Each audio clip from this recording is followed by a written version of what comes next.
At my sister's funeral, my daughter Vanessa called me a parasite. She stood in front of everyone and shouted that I had no right to the 250-acre vineyard, the 400 head of cattle, the Cadillac, or the $1.8 million Lydia Monroe left to me.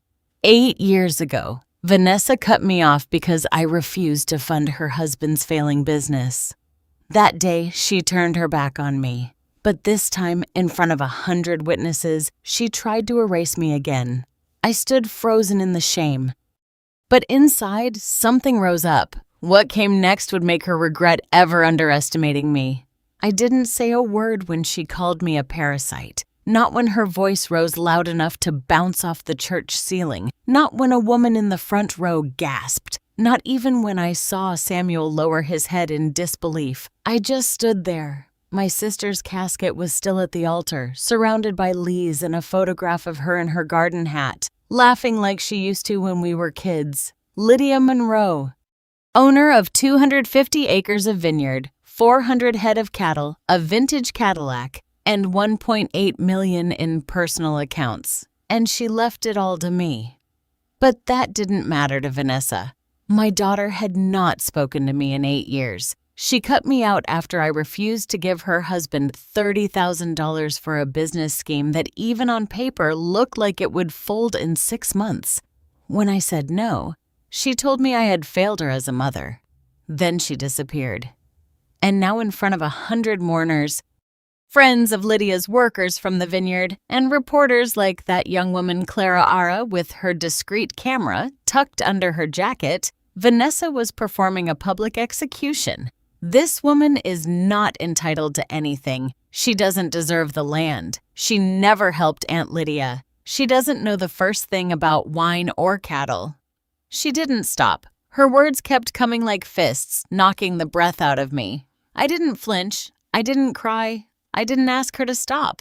What I did feel, somewhere beneath the shame and the heat crawling up my neck, was something hard, a kind of weight pressing into my ribs like armor. It had been growing for years, ever since Richard, her father, used every tool he had to make her believe I was the enemy. And now here it was, fully formed, standing inside me while Vanessa tried to tear me down in public. After her outburst, the room fell into a heavy, waiting silence. The priest didn't know what to say.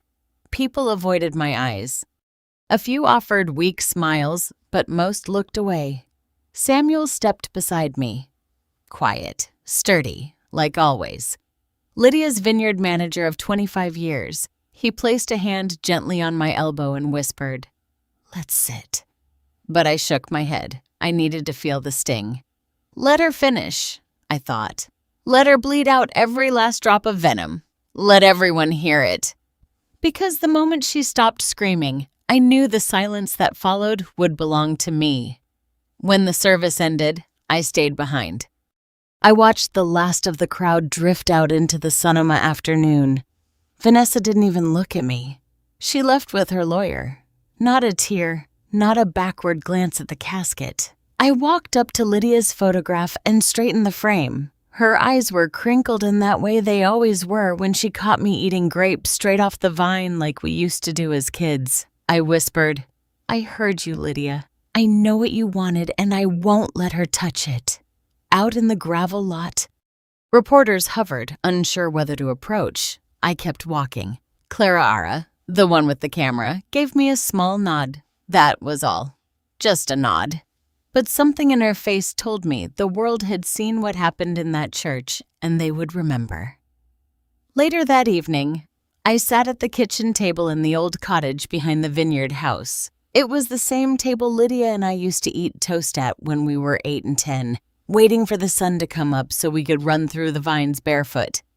Now it was covered in legal folders. Maxwell Thornton, Lydia's attorney, arrived right at 7. He was calm, almost cold. "Harriet," he said as he opened his briefcase, "I'm here to begin the formal reading of your sister's will. As per her wishes, this process will be conducted privately in your presence only. No theatrics, no drama until he read the final line." All land assets, livestock, personal property, and cash holdings are hereby transferred in full to my sister, Harriet Monroe. I entrust her to preserve this land, as I know she carries its roots in her bones. My breath caught. Maxwell handed me a sealed envelope, Lydia's handwriting. I recognized the slant instantly. I will read it later, I told him. He nodded. We have a lot to review in the coming days, but know this. Your sister made everything legally airtight. She anticipated resistance. I gave a dry, hollow laugh. I already felt the first wave crash this morning. Maxwell paused before standing. That was not the last. He left the folder on the table, tipped his hat, and disappeared into the night. I stared down at the paper. It didn't feel like victory. Not yet. But the shaking had stopped, and that meant something. The next morning started with dust and silence. I was already up when Samuel arrived just past 6. He brought black coffee and a thermos and 2 croissants from the bakery down by the square. We didn't speak much. We sat on the back porch, watching the fog roll off the lower fields like steam off a kettle. Lydia's land. My land now. Samuel broke the silence first. She meant every word in that will. Harriet, I hope you know that. I nodded once. The quiet between us wasn't uncomfortable. It never had been. He sipped his coffee, then leaned forward. You should expect trouble. It didn't surprise me. I spent the rest of the morning at Lydia's old desk, sorting through folders Maxwell had left behind. Titles, deeds, insurance policies, names of ranch hands, vendor lists. There was a clarity to the paperwork, a structure, nothing like the chaos Vanessa had thrown into that church the day before. By noon, I was sitting at the long table in the vineyard office with Maxwell and Lydia's accountant. The transfer is complete, Maxwell said. As of this morning, all holdings are in your name. I signed the final page and closed the folder. He looked at me over the rim of his glasses. I assume your daughter has not reached out. Not a word. He gave a tight nod. Then you should be prepared for the next stage. She won't go quietly. I leaned back in the chair. I don't expect her to. She did not disappoint. That evening, a courier arrived at the front gate with a packet of legal documents. I opened them alone in the kitchen, standing by the sink. Demand for immediate reconsideration of will execution. Petition to delay asset transfer. Motion to freeze estate distribution pending formal challenge. All of it signed by her attorney. All of it aggressive. Vanessa never was subtle. I picked up the phone and called Maxwell. She's trying to freeze everything. He didn't hesitate. I'll file the response before midnight. She has no standing. She wasn't in the original will. No history of support or contribution. Just noise. Still, it lit something in me, that familiar tightening behind the ribs. I walked out into the vineyard, past the old irrigation shed, and down the dirt path Lydia and I used to walk every spring. Back then, we would dream about what the land could become. Back when I thought Vanessa might be part of it one day. That dream was long gone now. The vineyard was mine, and with it came the burden of defending what Lydia had trusted me to carry. The next day, Vanessa arrived in person. She didn't call ahead, she didn't knock. I saw her through the kitchen window, standing at the front steps in black slacks and a wine-cold blazer. Her hair was tied back tight. Her expression was tighter. I opened the door and said nothing. She stepped inside like she owned the air. She looked around with mock disappointment. Still the same curtains, still smells like wet books and regret.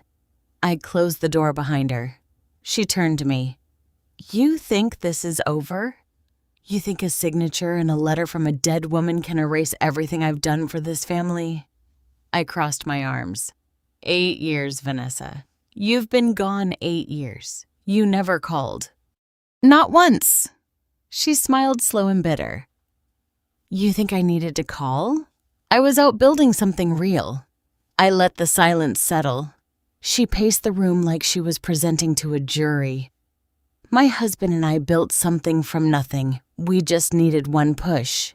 You turned your back on us. I said nothing. So now she said, you're gonna fix that. You're gonna sign over half the land, not all, just half. That's fair. And the cattle. I know a guy who can take the herd off your hands for a good price. You wouldn't even have to lift a finger. I didn't move. She pulled papers from her purse. Pre-filled, convenient, ready. All you have to do is sign. I looked at the papers, then at her. My voice was calm. No, she blinked. Excuse me. No. Her jaw locked. I gave you a chance to do this the easy way. I stepped forward. You gave me nothing. You walked away. You erased me. And now you're standing in my sister's house asking me to give you what she left behind. I watched her face shift. Not to hurt. Not to understanding, to calculation. She adjusted her tone, softened it. Mom, let's not fight. We can work together. You don't have the background to run this place. I can help. I took the papers from her hand, walked to the fireplace, and dropped them in. She stared at the flames as they caught. Then she turned and walked out the door. No threats, no yelling. But I knew it wasn't over. That woman wasn't my daughter anymore. She was a storm coming, and I was done seeking shelter. 2 days passed before the next move came. I spent those days walking the vineyard with Samuel, reviewing harvest schedules and distribution contracts. There was comfort in the rhythm of it, the hum of bees, the steady pace of boots on soil, the smell of ripe fruit in the August sun. The land was honest, even if the people around it were not. Samuel didn't ask about Vanessa. He didn't have to. We both knew something was brewing. On the third morning, Elena Price showed up at my door with a paper bag of peaches and a frown already settling on her face. She had always been like that, direct, sharp, loyal. We'd met in college, then reconnected years later when she returned to Soma after retiring from the bench. She didn't bother with small talk. She set the bag on the table and pulled out her phone. You need to see this. She showed me a screenshot, a blog post. It had my name in the headline. Local retiree inherits vineyard. Freezes out real air. My name Lydia's. Vanessa's, of course. A grainy photo of me outside the courthouse, head down, sunglasses on. The kind of image people use when they want to suggest guilt without evidence. It was slick, just the right mix of half-truths and insinuations. It painted me as greedy, claimed I manipulated a dying sister, said I exploited Lydia's mental decline, took advantage of her grief after her husband died, convinced her to change the will. None of it true. All of it intentional. I didn't speak for a while. I read the whole thing, top to bottom, twice. Then I set the phone down. She wants a war, I said. Elena nodded slowly. And she wants to win it in the court of public opinion before the law catches up. Later that afternoon, I found Samuel in the equipment shed replacing a valve on one of the pressure tanks. I handed him the phone. He read the article without saying a word. When he was done, he handed it back. She's going for your throat. Let her. His eyes held mine. You sure? I was, because I could see it now, clear as glass. Vanessa wasn't here for family or memory or even control. She was here for liquidation. She wanted to chop Lydia's life into parcels and sell it to the highest bidder. She wanted the money in her account, the cattle on a truck, the vines under contract to some private equity firm that would replace the soil with synthetic drip lines and squeeze every last drop out of the land until it broke. She didn't care about what was built. She cared about what could be sold. That night, Maxwell came by to drop off the final trust statements. He also brought a copy of the same blog post printed and highlighted. This came from her husband's marketing firm, he said without emotion. I traced the domain. Of course it did. She hadn't just decided to attack. She had prepared for it. Maxwell tapped his folder. Her attorney has filed another motion. This one requesting an emergency hearing to challenge the will. I'll handle it, but I want you to be ready. I am The next morning, Vanessa returned. No warning, no knocking.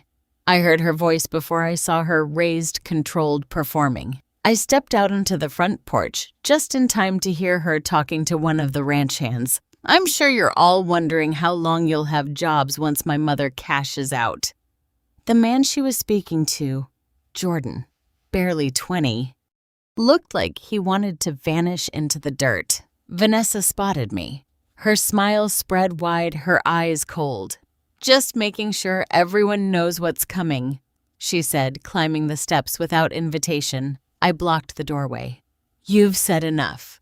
She tilted her head. The community deserves the truth. You don't care about this community. You don't even live here. She stepped back and gestured toward the vines. And yet I was born on this land. You raised me here. That should mean something. It did. Once she studied me, saw the steel under the quiet. Then she dropped the next blow. I've met with investors. 2 serious offers on the table already. We can both walk away from this with what we want. I said nothing. She leaned in. You keep the house and a little land. I take the rest. It's a win. You don't want the headache of running this place. I kept my voice steady. You think money is the goal? It never was. She scoffed. Then what is this? Pride? Spite? No. Legacy. She turned and walked away. Not defeated, just retreating, regrouping. That afternoon, Maxwell called again. Her legal team had submitted documents questioning my mental fitness, claimed I was under emotional duress, argued that I was too old, too detached from the land, too erratic to be trusted with the estate. They attached statements, none from people who actually knew me, just thin affidavit from paid experts and distant cousins I hadn't spoken to in 20 years. Still, the intent was clear. Vanessa wasn't trying to win in court. She was trying to overwhelm, smear, drown me in papers and headlines and public whispers. She thought I'd fold. She didn't know me at all. I spent the evening rereading Lydia's letter. The ink was dark, the handwriting steady. Lydia had always been exacting. Her words were measured, deliberate. She wrote that I had always known how to wait, how to endure, that I understood the value of patience, of timing, of precision. That was the difference between Vanessa and me. Vanessa shouted, I listened. Vanessa grabbed, I watched. She stormed, I endured, but not forever. I folded the letter, set it in the drawer, and turned off the light. The next phase wouldn't be about defense. It would be about exposure. Let her keep talking. I had something else, truth and proof and a plan. I met Alelina at the old cafe across from the courthouse. She chose the corner table back to the window, eyes on the door. Years of being a judge had made her alert in quiet ways. She wore no makeup, her silver hair pulled into a knot. Her hands were steady as she poured sugar into her tea. She didn't ask how I was doing. She just waited. I laid the folder on the table. It was light, thin, but it felt like granite between my hands. She opened it. Photos, emails, a transcript of a phone call. Samuel had helped gather it all with quiet precision. He still had connections from the years he spent as vineyard manager under Lydia. Vanessa had underestimated how many people were still loyal to this land. Alelina scanned the documents in silence. She placed a finger on one of the emails, tapping it once. This is enough to ruin her in court. She didn't mean it as a threat, just a fact. Vanessa had been working with a commercial developer based in Nevada. They had been in talks to parcel the vineyard into private estates and winery resorts.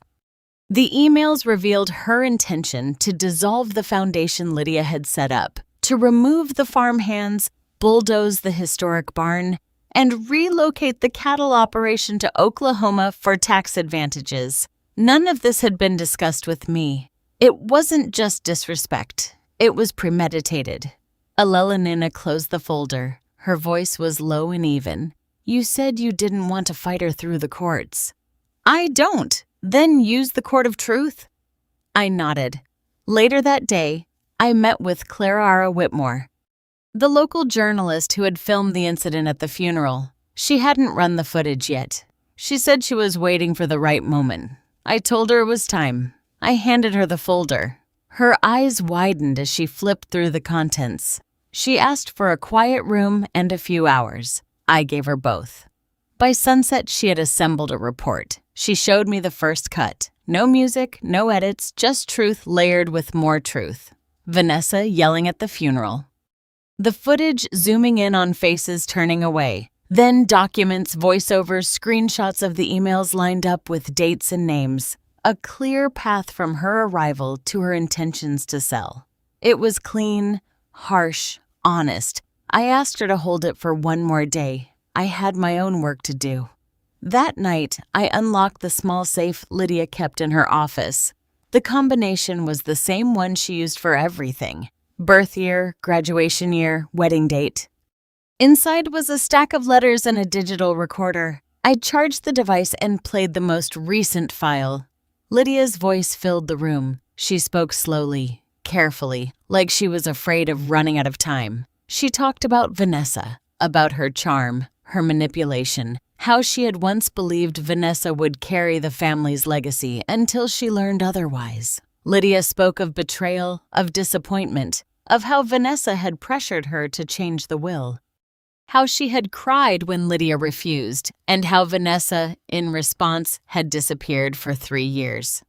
She closed the message with a sentence that pierced my chest. "I'm leaving it all to you, Harriet, not because you want it, but because you won't sell it." I saved the recording and made 3 backup copies. The next morning, I invited Mia to walk the fields with me. She had been quiet the past few days, keeping her distance. I didn't blame her. This wasn't her fight. She had come here to learn about winemaking, not get caught in a family war. We walked the rows in silence. The grapes were nearly ready, full, firm, sweet. Finally, she said, "I saw the blog post. I didn't believe a word of it." I thanked her. I told her about Lydia's message, about the video Clara had built, about the town hall meeting happening in 2 days. Her eyes lit with something like hope. "You're going to show it?" Yes. The hall was already reserved.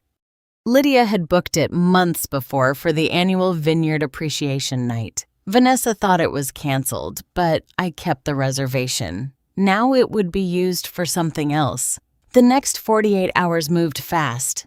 Clara polished the final report. Maxwell reviewed it for liability. Samuel called in 3 former managers who had worked under Vanessa's husband and had been burned when his business folded. Elelenina prepared a written statement in case the meeting got out of hand. I didn't sleep. Not because of fear, but because of clarity. I finally understood what Lydia had known. That silence protects no one. That dignity without action is just surrender dressed up to look noble. The night of the meeting, I arrived early. I wore dark jeans, a clean white shirt, and Lydia's Vineyard hat. People filled the seats quickly, workers, neighbors, former staff. A few reporters, even the mayor showed up. Vanessa walked in 20 minutes late, her heels loud against the floor. She took a seat in the front, crossed her legs, and smirked. She thought this was another attempt at public sympathy. She didn't know the screen behind her would show her own emails. The lights dimmed. Clara stood and introduced the report. She didn't embellish, just stated the facts. The video began. You could hear a pin drop. No one moved. When it ended, the room sat in stunned silence. Then murmurs. Then voices. Samuel stood and spoke. Then Elelenina. Then a field worker who had been with the vineyard 21 years. They spoke of integrity, of trust, of what Lydia had built. Vanessa stood red-faced. She tried to shout over the noise, but no one was listening anymore. I walked to the microphone. I looked out over the room, then I looked at her. "You came here for money. I came back for memory." She opened her mouth, but there was nothing left to say. The meeting ended with a vote, a symbolic one. Support for Harriet Monroe as sole steward of Lydia's estate. Every hand went up, even Myers. Vanessa walked out alone, and this time no one followed.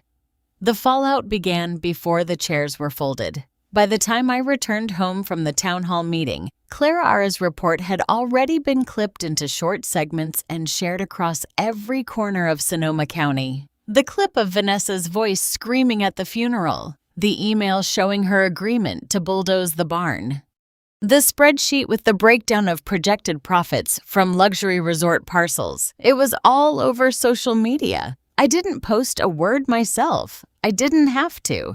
The town did it for me. At sunrise, Samuel texted me 2 words. It started.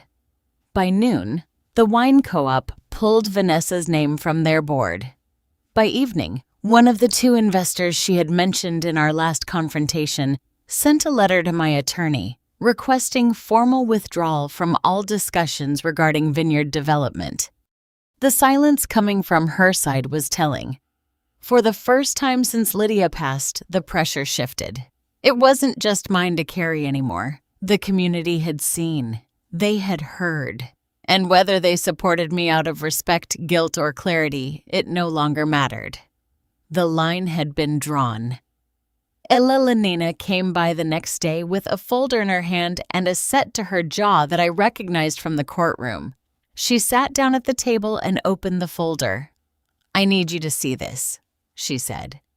It was a copy of a contract Vanessa had drafted but never filed. A sale agreement.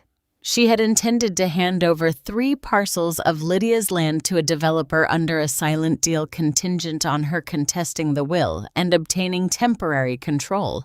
She would not have succeeded, but she had tried, and in writing. The deal had fallen apart the moment Clara Ara's footage aired, but the document remained. It was enough. Ella Lenina met my eyes. "I've already submitted it to the local land commission. If she tries again through another name, they'll flag it." I closed the folder. It was all beginning to settle. I should have felt relief, but there was still one part left. Vanessa hadn't left town. She hadn't apologized. She hadn't responded to the footage, the meeting, the backlash. She had gone quiet, and that more than anything meant she was planning something. That evening, I walked through the vineyard with Maya. She hadn't said much after the meeting, but I could tell something had shifted in her, too. We walked past the oldest section, where Lydia's favorite rose still produced small, sweet fruit that reminded us both of summers long gone. Maya paused and looked at me. "I've never seen a room turn like that before. You didn't raise your voice. You just told the truth." I nodded. Lydia used to say, "A lie makes noise. Truth does not need to." She smiled and walked ahead, but I stayed back. There was something I needed to do before the sunset. I returned to the house and opened Lydia's safe again. There was one letter I had not touched yet. It was addressed to the foundation board dated 3 weeks before her death.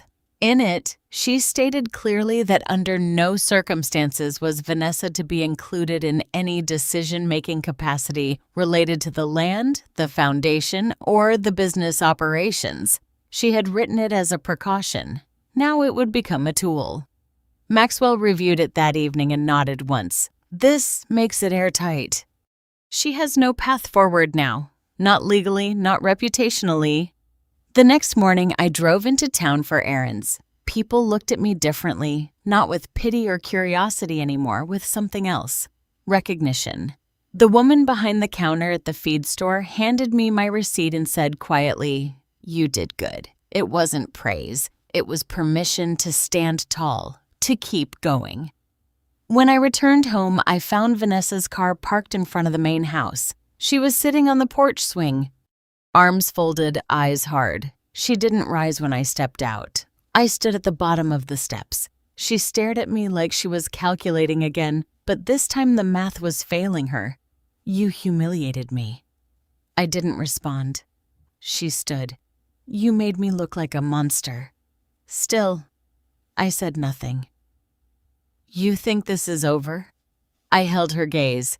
She blinked first. I could see it. The crack. She wanted to scream, but there was nothing left to scream about. She had tried everything. Pity, intimidation. Manipulation, public shaming, legal threats, online defamation. None of it worked.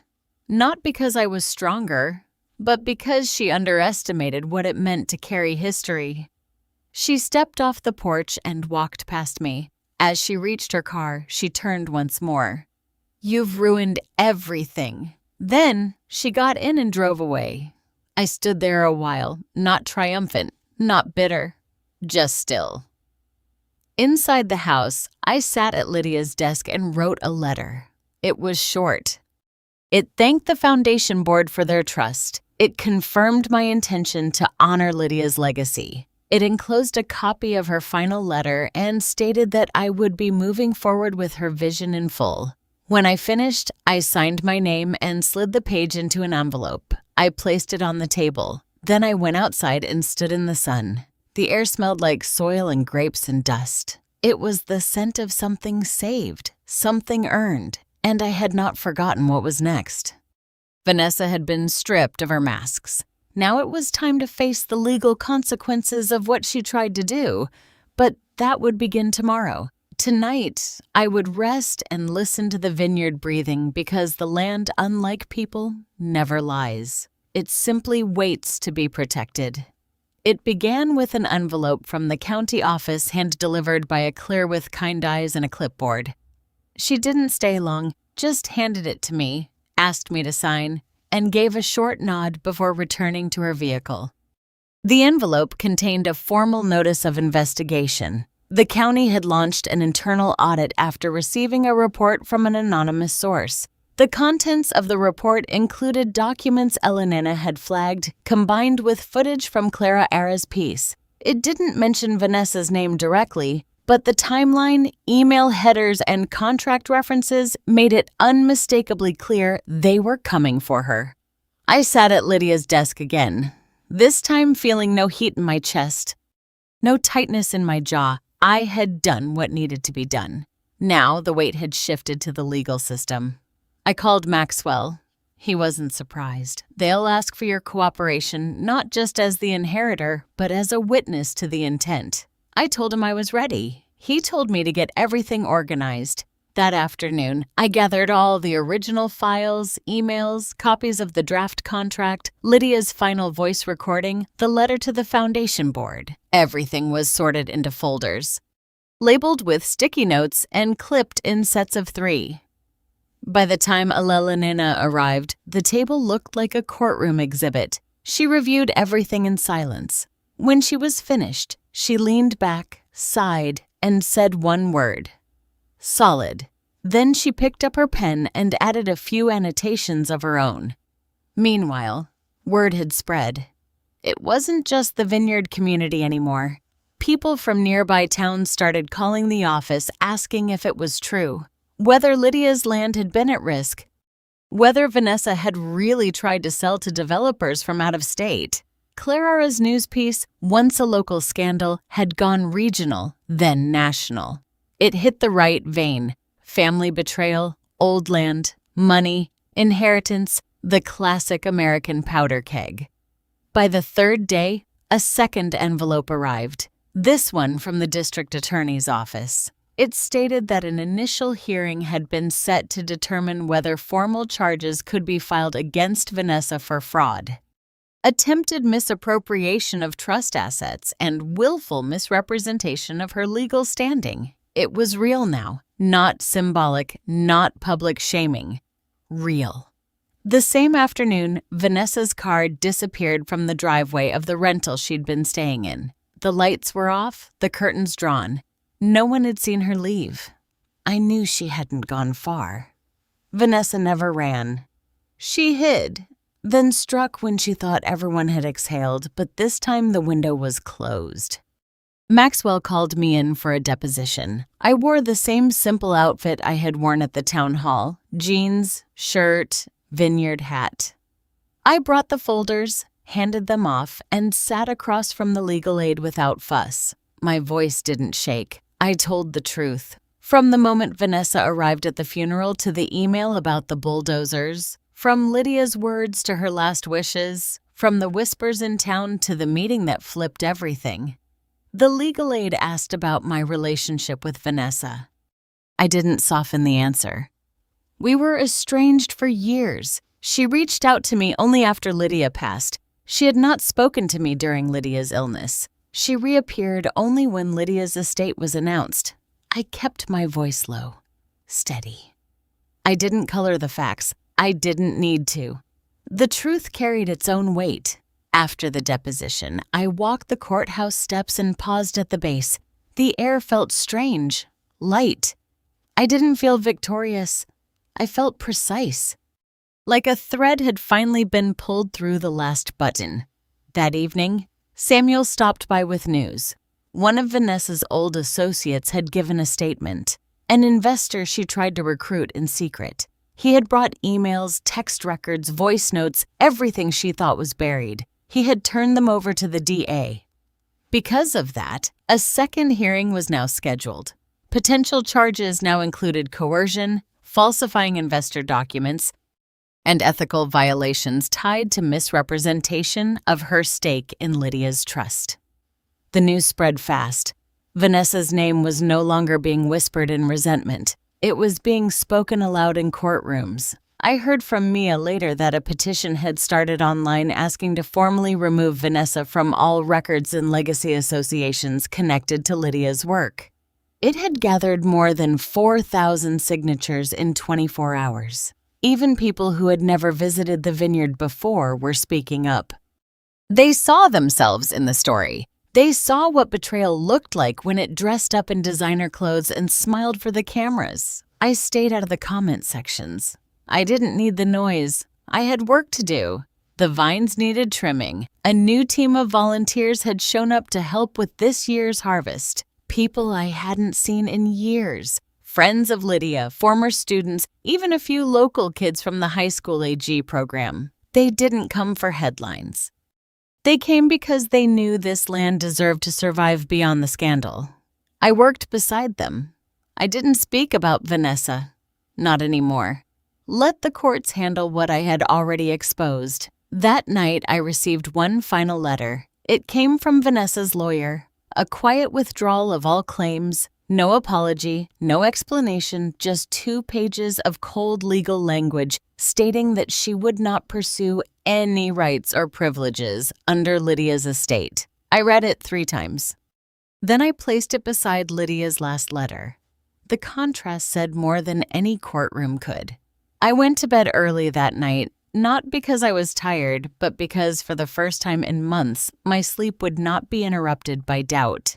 And outside the vineyard stood quiet, still mine, still untouched, still enough. It was just past 6 o'clock in the evening when I saw the old white sedan roll into the gravel lot. I had been pruning the edge vines near the south fence, gloves damp with sap and dirt. The light was turning gold in that quiet stretch before dusk when the vines looked like rows of lit candles. I heard the door close, not slammed, but not gentle either. She stood at the edge of the field like she didn't quite know how to move forward. Her hair was pinned up too tightly. Her face looked drawn, the cheekbones sharper than I remembered. The suit she wore had clearly been pressed that morning. But the shoulders hung stiff like she'd worn it all day with the weight of something heavy in the pockets. Vanessa didn't speak first. She just waited. I peeled off my gloves, tucked them into my back pocket, and stepped through the rows until I was standing 10 feet from her. The silence between us wasn't fragile. It was dense. She looked me in the eye, so I nodded once. A signal, not of welcome, not of forgiveness, just recognition. She followed me to the back porch. I didn't invite her inside. We sat outside, 2 chairs facing west toward the hills. The air smelled like lavender and dust. I poured us each a glass of water and waited. Vanessa finally spoke. She said she had seen the letter, the official withdrawal. I said I had too. She said she wasn't there to ask for anything. No appeals, no claims, no dramatic last requests. I nodded again. Then she sat quietly for a moment, fingers wrapped tightly around the glass, and said she never planned on it getting this far. I didn't respond. She said she just wanted a piece of something, a part of Lydia, a part of legacy, that she thought she deserved at least that much. I looked at her, calm, even. I told her, legacy isn't given because you show up after the soil's been tilled and claim you had a seed in the ground. She turned her face away, but I didn't soften. I told her she didn't come to the hospital when Lydia was ill, didn't call once, didn't send flowers or a card, not even a 2-line message. I reminded her that Lydia left the ranch to me not because I asked, but because I stayed, because I watered vines through drought, mended fences in winter, and held her hand when her mind started slipping, and she forgot which day it was. Vanessa clenched her jaw, but she didn't interrupt. I said Lydia knew who had roots here, and she made her choice with clarity. She asked then what I wanted from her. It wasn't a question, not really, more like an admission, a laying down of the last weapon. I told her I didn't want anything. I didn't need her apology. I didn't need her to confess or to cry or to prove she was sorry. What I needed was silence. What I needed was distance. What I needed was for the story to end. Vanessa sat very still. I reminded her that what she did wasn't just betrayal. It was theft, attempted erasure, and public humiliation. I reminded her that she stood in a church and called her mother a parasite. I told her she wasn't a victim of a mistake. She was the architect of it. The sun dipped lower, casting shadows across her hands. Her fingers tightened around the glass. She said she had nothing now. No house, no friends left. Her husband was gone. Her job suspended. Her name stained. She said she was hollowed out. I said that sometimes being emptied is the first step to becoming someone new. She let out a sound that wasn't quite a laugh, more like breath catching on old wounds. Then she asked, "Why not fight harder to save us?" I turned my eyes toward the vineyard. "Because you lit the fire," I said, "and I was done running into burning buildings for people who locked the door from the inside." Vanessa didn't argue. She sat there quietly, her shoulders slumped now, the sharpness gone. Just a woman with nothing left but whatever came next. I stood up. She didn't. I said one last thing before I went back inside. "You're still my daughter. That won't change. But love, without respect, is just a wound we keep pressing on." I walked away. I didn't turn around. Inside, I stood at the window and watched her sit alone for a few more minutes. Then she stood, walked slowly to her car, and drove off. No goodbyes, no drama, just an ending. That night, I didn't write anything down. I didn't relive it. I didn't tell Samuel or Elilina or Clara Ara, "Some things don't need repeating. They need closing." I closed the door. I poured myself tea. I sat in the quiet of the old cottage and watched the last rays of light fall over the land Lydia left in my hands, and I let them fall. The morning after Vanessa left, the ranch felt unusually still. Not silent, but settled, the kind of quiet that comes after something heavy has been removed. I woke up before sunrise as I always did, but this time I sat on the edge of the bed for a few extra minutes. My hands rested on my knees, and for the first time in years, I didn't feel the usual weight pressing on my chest. I didn't make coffee right away. I opened the windows instead, let the wind bring in whatever it wanted. The smell of damp earth, the faint perfume of crushed lavender, the rustle of birds waking in the vines. Everything felt lighter, even the dust. I didn't feel victorious. That wasn't the right word. There had been no celebration, no slamming of doors, no applause. What I felt was closer to clean. Like I had taken a deep breath after years of holding it. Like I had stepped out of something dark and into air. I ate breakfast on the back porch, just toast and eggs. I didn't want much. The wind had picked up a little, and the leaves danced across the wooden deck in swirls. The old dog Clovis came and rested his chin on my knee. I scratched behind his ear. Neither of us needed to speak. I knew the days ahead would not be simple. The wound between Vanessa and me hadn't disappeared. It had simply been cauterized. It would scar, but it would no longer fester. That was enough for now. I spent the morning walking the property. It was something Lydia used to do. She called it touching base with the land. I followed her old paths down by the orchard, through the low fields, past the shed where we used to store rainwater. I let my fingers brush over the wild herbs that had crept up along the fences. I stood at the edge of the vineyard and watched the rows of vines. Some thick and ancient, some newly planted just a year ago. I thought about how long it had taken for them to grow, to take root, to bear fruit. There was something deeply honest about their process. They didn't rush, they didn't complain, they simply did what they were made to do season after season. I walked past the barn and into the cattle pens. The calves were restless that morning. A few of them kicked up dirt and snorted at each other. I tossed some hay into their trough and leaned on the gate for a while. I watched them settle the way they always did. It reminded me that life continues no matter how dramatic the day before might have been. Around noon, I went back inside and opened the big ledger in the kitchen. Lydia's handwriting filled the first half. My own filled the second. There were still bills to pay, accounts to balance, deliveries to confirm. The life of the land didn't pause for personal battles. It demanded attention, and I gave it. But between the numbers, I paused to think. Not about Vanessa, not even about what had happened. I thought about what would come next. The ranch had always belonged to Lydia, and now it belonged to me. But soon it would need to belong to someone else, not just legally, but in spirit. Someone who would love it the way we did. Not out of obligation, but out of reverence. I made a call to Elelenena that afternoon. She answered on the second ring. Her voice, steady as ever, brought a kind of calm I hadn't realized I needed. I asked if she could come by next week just to talk. She said she'd bring tea and ginger scone. Later that evening, I pulled out the wooden box from the top shelf of my closet. Inside were old photographs, notes Lydia had written me over the years, and a few pieces of jewelry I hadn't worn in decades. I sifted through them slowly, holding each one like a fragment of something I hadn't finished understanding. One photograph stopped me. It was Lydia and me, leaning against the porch railing, wine glasses in hand, both of us, mid-laughter. I must have been in my late 40s. She had just turned 60.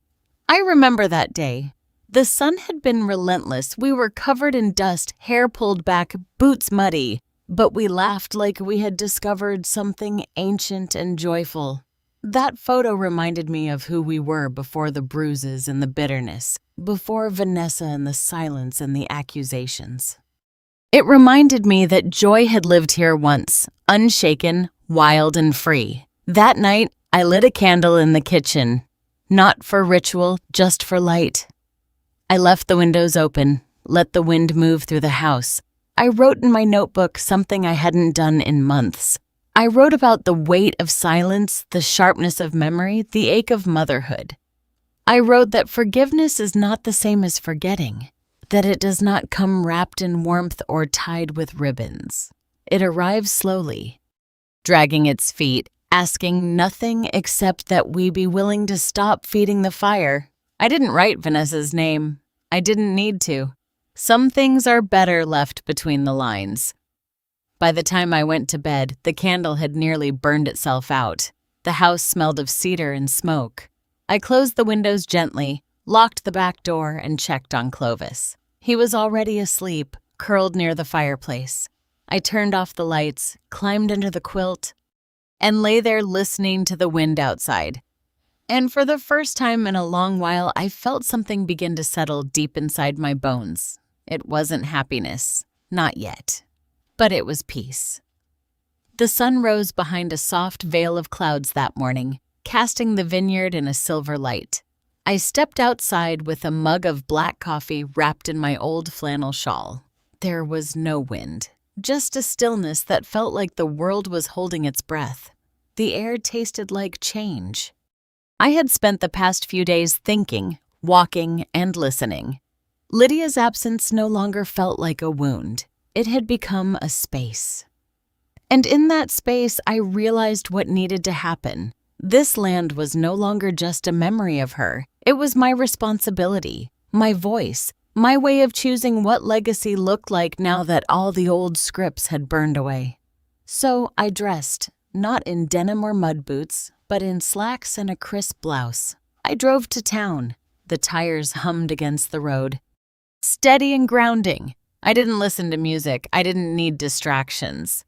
My first stop was the attorney's office. Alela Nina met me at the entrance, her smile kind but unreadable. She led me into the same conference room where months ago I had been handed Lydia's will, trembling like a child. This time, I was the one holding papers. I handed her a folder. Inside were instructions, new ones. I told her I wanted to restructure the estate. I would be keeping ownership of the house, the vineyard, and the cattle until I passed. But I wanted to create something bigger than a simple inheritance. I wanted a trust, a community endowment in Lydia's name, one that would offer grants, mentorship, and legal support for women over 50 restarting their lives after loss or betrayal. Elelanina leaned back, reading. I watched her eyes move across the page, calm and careful. She said very little at first, just a few clarifying comments. I told her I didn't want it to be flashy or overly charitable in appearance. This wasn't about publicity. It was about control, about clarity, about rewriting the rules of what it meant to protect someone you loved even after they were gone. Then I added a clause. Vanessa would receive nothing, not because I was angry, but because I was finally done negotiating my worth. When Elelanina nodded and promised to begin drafting the documents, I thanked her. I didn't smile. I didn't cry. I simply picked up my shawl, folded it over my arm, and left. Next, I visited the vineyard office. I called a staff meeting. Small team, just 7 people. Some had worked with Lydia for over 2 decades. Others were newer, still finding their rhythm. They looked at me with a mix of expectation and fatigue. I told them the ranch would continue as it always had. No one was losing their job. No abrupt changes. But I would be introducing a new line of business. A community initiative offering weekend training programs on sustainable agriculture and wine production for women over 50 looking to rebuild careers. Some faces lit up, others looked confused. I didn't explain further. I handed out outlines, left space for questions they didn't voice, and ended the meeting. After that, I returned home. I moved through the house with purpose. I started with the guest bedroom, took out the floral bedding Vanessa had once chosen when she used to visit, packed it in a box, replaced it with Lydia's quilt. I changed out the frames in the hallway, removed the wedding photo of Vanessa and Todd, put up pictures of harvest days, Lydia beaming behind rows of grape crates. I walked into my office, opened the bottom drawer, and pulled out the old tin box, the one filled with letters from Vanessa. I reread a few, some full of affection, some filled with bitterness. Then I put them all in a manila envelope, sealed it, and wrote her name across the front. I didn't throw it away. I placed it on the top shelf of the closet, out of reach but not erased. The next day, I began making calls. One to Alma Vasquez, a woman I had met once through Lydia, widowed at 58, left with debt, a collapsed roof, and no pension. Alma had since built a tiny jam business that now sold at local farmers markets across 3 counties. I invited her for lunch. Another call to Jeanette Waller, a former high school teacher who had been ousted quietly after a divorce scandal. She had experience in adult education. I asked if she'd be interested in designing workshops for the ranch's training weekends. By the end of the week, I had 6 women lined up for the first pilot. It would take months to grow, but the seed had been planted. That Friday evening, I sat on the front porch with a glass of Lydia's Merlot. The sky burned gold behind the hills. I watched the vines bend slightly in the wind, whispering among themselves like women trading secrets after a long day. I wasn't trying to build an empire. I was simply trying to anchor myself in something that felt honest. Then, Just as the sun began to dip behind the ridge, a car pulled up. It was Todd. He stepped out in pressed slacks and a navy shirt. No tie. He walked like a man who still believed charm could solve anything. I stayed seated. He didn't ask to come in. He just stood there, hands in his pockets. He said Vanessa wanted another conversation. He said she regretted how things went. He said the money wasn't the issue, that she felt hurt, abandoned. I didn't move. I didn't offer a chair. I told him Vanessa had chosen her silence. She had thrown her line in the sand long before Lydia died. I wasn't about to drag myself over broken glass to reach a hand that only ever pointed blame. I told him the estate had been restructured. He flinched, then he smiled. Said he understood. I let him leave with that smile. It was the last thing I owed him. That night, I wrote again. Not about Vanessa, about Lydia, about what it means to protect something after it's gone, about how sometimes the greatest power is not revenge, but reinvention. And for the first time, the page didn't shake under my hand. It held firm, like the land, like the bones beneath it. It began with whispers, just a few murmurs at first. A woman from the next county over stopped me at the farmer's market, said she had seen a flyer about the vineyard workshops.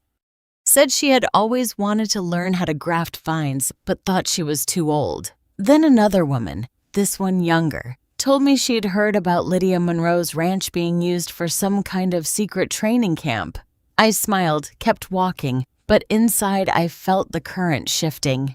The seed had grown faster than I imagined, but it was the phone call from Jeanette that told me everything was about to change. She said a woman named Trisha Barnes had shown up to the info session. Said she was referred by someone named Vanessa. Said Vanessa was now calling herself a consultant.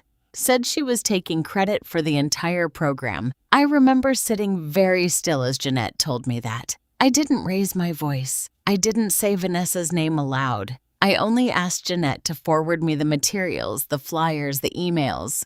And there it was. My daughter's name stamped across the bottom of a glossy trifold brochure. Vanessa Monroe, Strategic Community Development Advisor.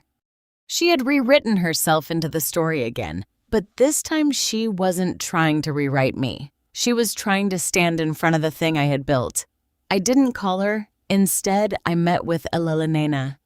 She didn't say, "I told you so." She didn't raise an eyebrow. She simply listened, took notes, pulled out a thick folder I hadn't seen before. Inside were records, copies of the flyers, email threads from participants, social media screenshots. Proof that Vanessa had misrepresented herself as a co-founder of the Monroe Women's Trust, that she had taken funds from at least 4 attendees for early access mentorship sessions. Elena said just one word: fraud. Then she asked what I wanted to do, and I told her.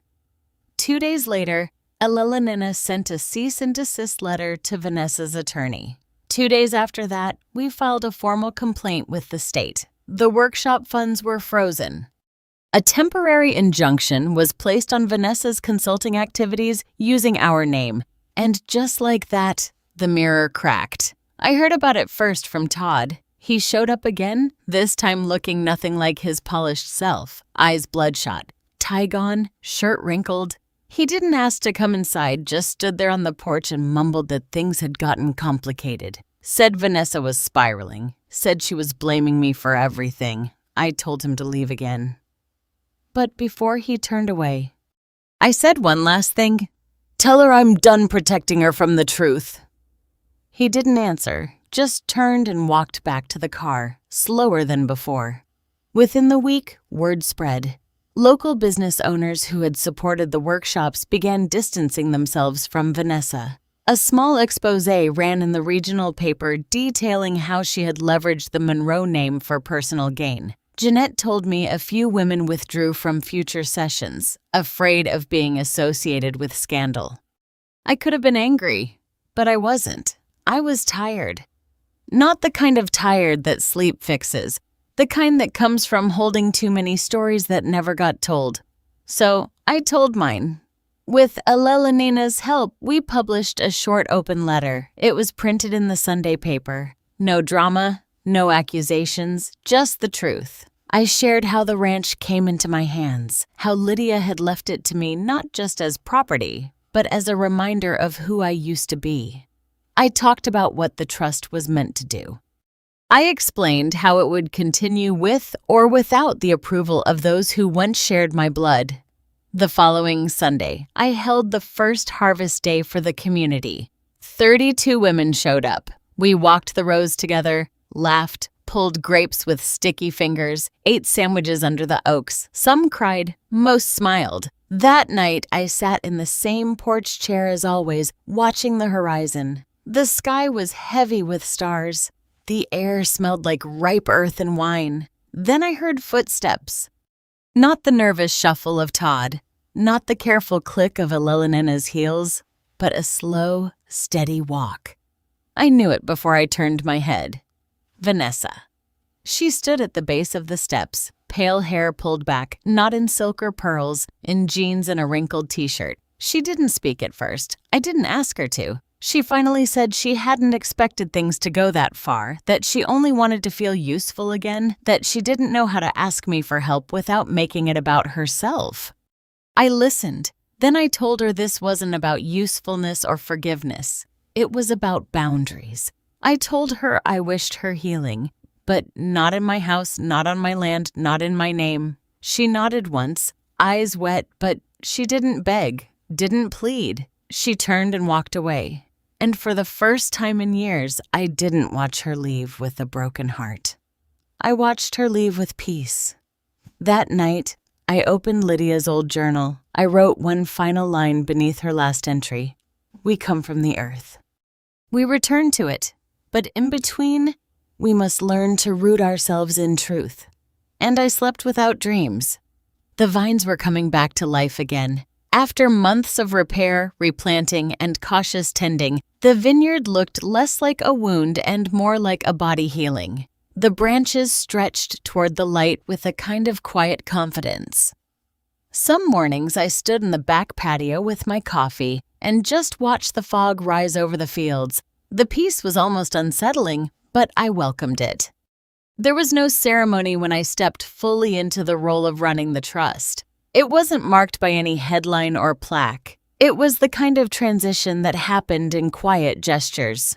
A woman in her 60s dropping off a letter asking to volunteer. A high school girl asking if we accepted applications for mentorship. A retired professor emailing with interest in teaching workshops about self-reliance and land stewardship. It all came in slowly, gently, like rain. You didn't notice until the ground softened beneath your feet. Jeanette became my right hand without either of us saying so. She stopped calling me Ms. Monroe. Just you and we now. We redesigned the course offerings, added a monthly open circle for women to share their stories, removed the long intake forms, replaced them with conversation. One Tuesday afternoon, Jeanette brought me a wrapped box. Inside was a simple wooden sign carved with the name we'd spoken aloud only once before. The Lydia Monroe Women's Circle. I didn't cry, but I felt something loosen in my chest. A tension I hadn't known I was still carrying. We mounted the sign by the barn entrance. No announcement, no ribbon, just there waiting. By late April, the ranch was no longer just mine. It had taken on a rhythm again. People showed up on Saturdays with pie or jam or folding chairs. They left with cutings, advice, or sometimes just a warm hand on their shoulder. No one asked who owned what. No one asked about Vanessa. I stopped offering answers. The Cadillac sat under the carport, still in mint condition. Some days I thought about selling it. Other days I imagined restoring it fully, repainting it in Lydia's favorite shade of hunter green. But most of the time I just left it there. A relic. A reminder. Elena still visited, though less frequently. She had taken on more pro bono work after everything went public. Said helping women reclaim their assets had become more than a legal cause. Said it was personal now. One afternoon, as we walked the perimeter together, she looked over the vineyard rows and said she hadn't expected things to settle so fast. I told her it wasn't about speed. It was about choosing stillness over chaos, letting the noise burn itself out while you keep planting. She nodded and we walked in silence for a while. Around the same time, an old friend from Lydia's past reached out. Miriam, a woman who had once co-managed a small winery with her. She sent a letter saying she had been following the news, said she had a parcel of land in Mendocino that she no longer needed, asked if I would take a look, said she'd rather pass it on to someone with calloused hands than another faceless development company. I took the train up. Miriam was in her 80s now, sharp eyes, no-nonsense voice, but when she showed me the rows of dormant vines, the broken fence, the creek winding along the edge, I saw the ghost of Lydia standing beside her. We didn't shake hands. She just handed me a folder with the deed and said, "Make something honest out of it." By the end of that month, the trust had its first satellite site. Smaller, harsher soil, but reals. News didn't travel far, but in our corner of the world, it was enough. A few women from the original group volunteered to help restore it. Jeanette coordinated the early logistics. I drove back and forth twice a week, wearing gloves that Lydia once used. I didn't talk much during those drives, just breathed. In those moments, I didn't feel like someone who had been betrayed or left or erased. I felt like someone who had planted herself again. Evenings on the main ranch grew quieter. The volunteers would leave. Jeanette would head home. The dogs would curl at the foot of the porch. I would sit with a blanket around my shoulders, watch the last streak of light fade beyond the hills. And sometimes I would write. Not in Lydia's journal, in a new one. I didn't document the drama or the fights or the hearings. I wrote about soil types, root growth, the different shapes women's faces took when they smiled with both grief and relief. I wrote about the way light changed in the afternoon when no one was watching. I wrote about starting over, not as a grand gesture, but as 1,000 small choices made alone. It wasn't forgiveness. It was presence, the kind that doesn't ask to be seen, just felt. And so the ranch became quieter, and I became louder in other ways. Not through shouting, but through ownership, through clarity, through a silence that was no longer empty, but full. By the end of the season, I had started planning something new. Not a class, not a workshop, a legacy. But that's for another chapter. Summer rolled in, quiet and warm. The vineyard hummed softly in the heat. Bees drifted lazily around the lavender that lined the back porch. For the first time in years, I felt no pull to prove anything. Not to Vanessa, not to Lydia's memory, not even to myself. I had already done it. The trust was no longer just a legal structure. It had grown into something living. Every week, women arrived at the ranch with different stories, different ages, and different wounds. They worked the land not just to harvest grapes or till soil, but to reclaim their sense of value. I watched it happen in small gestures. A woman who hadn't spoken above a whisper, laughing by the barn. A grandmother teaching a younger woman how to check the health of a rootstock. These moments told me more than any article or financial report ever could. There was no announcement the day the final deed was signed. I walked into the local registrar's office in town, sat across from a clear who looked barely old enough to drink, and signed over the Mendocino property to the trust under its full name, the Lydia Monroe Foundation for Women Reclaiming Their Lives. No red tape, no cameras, just ink and silence. I didn't tell Vanessa. I didn't need to. She had disappeared from the news cycle. Her name had stopped appearing in search alerts. Whatever money she thought she would gain from tearing me down had evaporated the moment I refused to let her hold the narrative, and that was enough for me. I had no interest in her apology. I didn't crave reconciliation. I had made peace with silence. It was a different silence than before, not the kind born from being ignored or dismissed. This was the kind I chose, a silence that grew from clarity, ownership, purpose. Some evenings I would drive the Cadillac along the back roads. I didn't play the radio. I let the windows down and just listened. The sound of the wind brushing the fields, the rubber humming against the pavement. My own breath. That was enough. There was a Sunday mid-August when Jeanette brought her daughter to the ranch. She was 8. Her name was Nova. Bright-eyed, wild hair, wore boots that were clearly too big for her. Nova ran up to me with a purple notebook in hand and asked if she could plant her own vine. I nodded, didn't say a word. We walked out past the barn, down to the southeast corner of the vineyard where the soil was richest. Nova kneeled and pressed her hands into the dirt like it was a secret. She dug a small hole, placed her seedling gently, and whispered something I couldn't hear. When she looked up, she smiled with all her teeth. That night, I wrote in my journal, not about betrayal, not about court battles or titles. I wrote, "Today, a little girl named Nova planted her future beside mine, and it was enough." In the days that followed, we prepared for the first annual gathering of the Circle. Women from across the region came together on the ranch. Some brought their daughters. Others came alone. We had music, simple food, stories by the fire. When it was my turn to speak, I stood in front of them, looking out at the vineyard, bathed in amber light, and said one sentence. This land was once a battlefield. Now it's a table, and there's room for every one of you. I didn't cry. I didn't need to. They understood. By the end of the night, the barn was filled with laughter. Not the kind that covers pain, the kind that rises from it. I didn't see Vanessa again.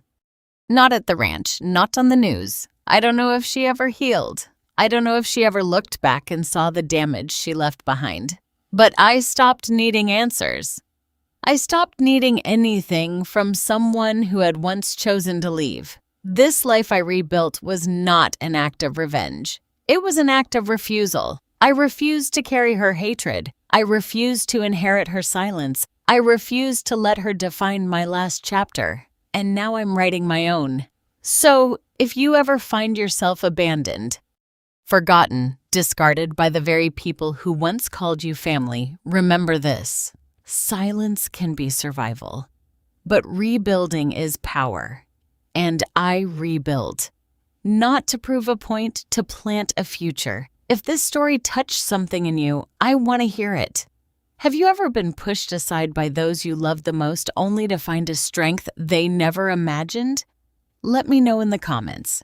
Your voice matters more than you know. And if you're still on your path to healing, just know this community is here to walk beside.